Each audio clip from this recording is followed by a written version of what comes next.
Isn't it annoying when you order something online, open the box, and it's completely not what you expected? Must be nice to actually get something that comes as advertised. Hey, I'm Nicholas from Ratings.com.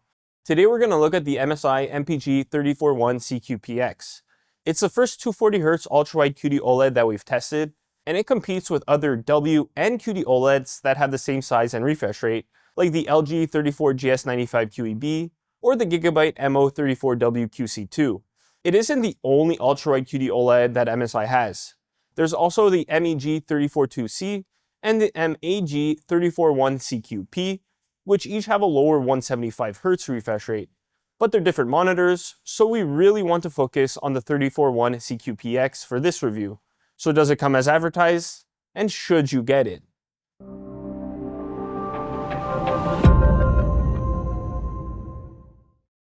Before we get into the nitty-gritty, let's take a peek at its design.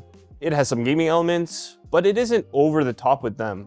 The 1800R curve helps bring the edges closer to you, but it isn't too aggressive either. The ergonomics are straightforward. You can adjust the stand in a few ways. Plus, the stand itself supports the screen well, but there's still some wobble. You could also see it has a cutout for basic cable management. And like most OLEDs that have come out this year, it has a thin panel with the housing for the inputs being the thickest part. Those inputs include a DisplayPort 1.4 port and two HDMI 2.1 bandwidth ports. Plus, it has two USB-As and a USB-B to connect your devices, and a USB-C port with DisplayPort alt mode and 90 watts of power delivery. This means you could connect your laptop to display a signal from it and charge it with one cable. There's even a KVM switch that makes it easy to switch between sources and use the same devices, like if you have a work laptop and gaming PC connected. But the USB ports are limited to 2.0 speeds, which is surprising considering that most monitors now have faster 3.2 speeds. Anyways, that's just a minor hiccup. But where this monitor really stands out is with gaming, so let's get right into it. You could reach the max refresh rate over both DisplayPort and HDMI, but your graphics card needs to support DSC for DisplayPort connections. The monitor also has a setting to turn off DSC if you prefer not using it at all. There really aren't many surprises when looking at the actual gaming performance. It's exactly what you'd expect from a QD-OLED. Motion looks sharp thanks to its fast response time at any refresh rate. Plus, it supports all common VRR formats to reduce screen tearing. Of course, there's more blur at lower refresh rates called persistence blur, and it's normal for any display. But sadly, it doesn't have a BFI feature to reduce it. Another good thing is that gaming feels responsive thanks to the low input lag with any refresh rate or source, like consoles. Speaking of which, it works well with both the PS5 and Xbox Series X or S. There aren't any issues as long as you set the HDMI 2.1 setting on the monitor to console. Of course, you'll see black bars on the sides, but that's because the consoles don't support ultrawide gaming. While it's fantastic for gaming for the most part, there's one big downside, and that's VRR Flicker. This is a common issue with OLEDs, where there's distracting flicker in dark scenes when the frame rate changes a lot, and it's pretty noticeable on this monitor. It doesn't have a setting to fix it, but you could try by setting a frame rate cap. Or for sure, turning off VRR solves this issue, but then there's a chance you'll see screen tearing. But what's a high-end gaming monitor without high-end picture quality? Luckily, it has both. The QD-OLED panel displays deep and inky blacks in dark rooms, without any blooming. But those perfect black levels aren't the same in bright rooms. This is because light shining on the screen makes blacks look purple on QD-OLEDs like this one. So if you really want to take advantage of this monitor, it's best to use it in a dark or dim room. But it isn't a problem if you have a few lights around either. The reflection handling is truly one of the best we've seen, and even though it has a glossy coating, reflections really aren't distracting. It's just probably not the best idea to use it in a really bright room, like opposite a stunning window.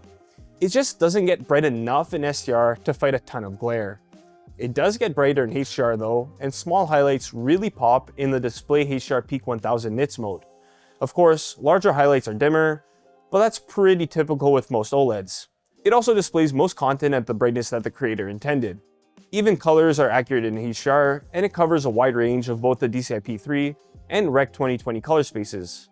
But the main advantage of a QD OLED like this is the remarkable color volume.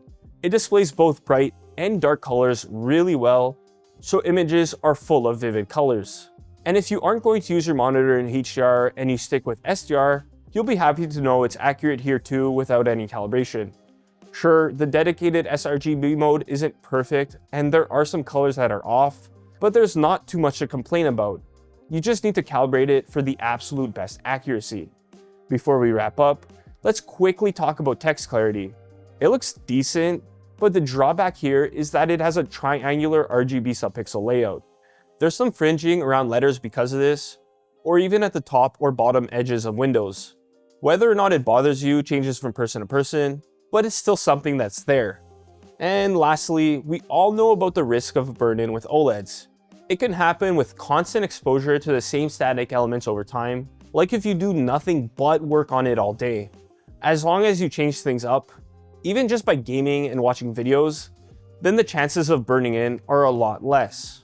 Plus, the monitor has a few settings to help reduce the risk.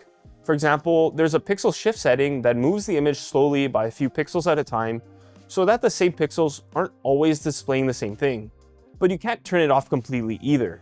It also has a panel protect mode that runs a pixel refresh cycle, and it starts when you turn the monitor off, or you could do it manually. So now that we know how it performs, should you buy it?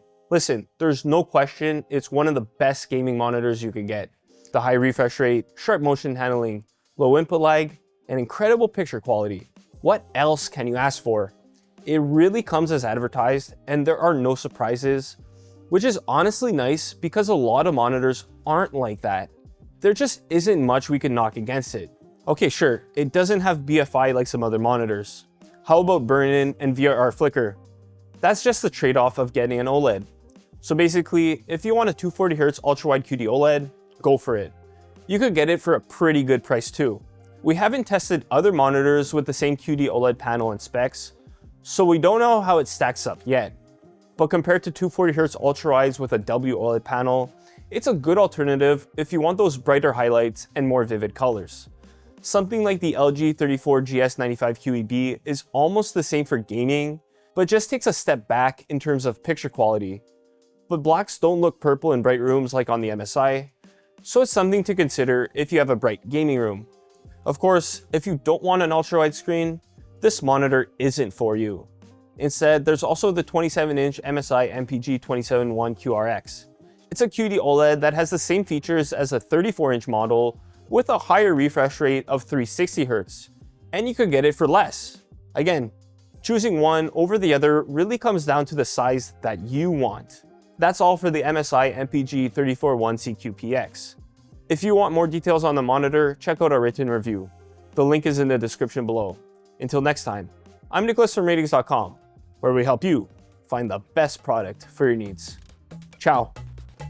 So we don't know how it performs, just stacks up. So we don't know how it stacks up. We know how it performs. Is it good? Is it good? Did it move? Did you say sorry? Sorry. It's gonna get burned in now because it still hurts.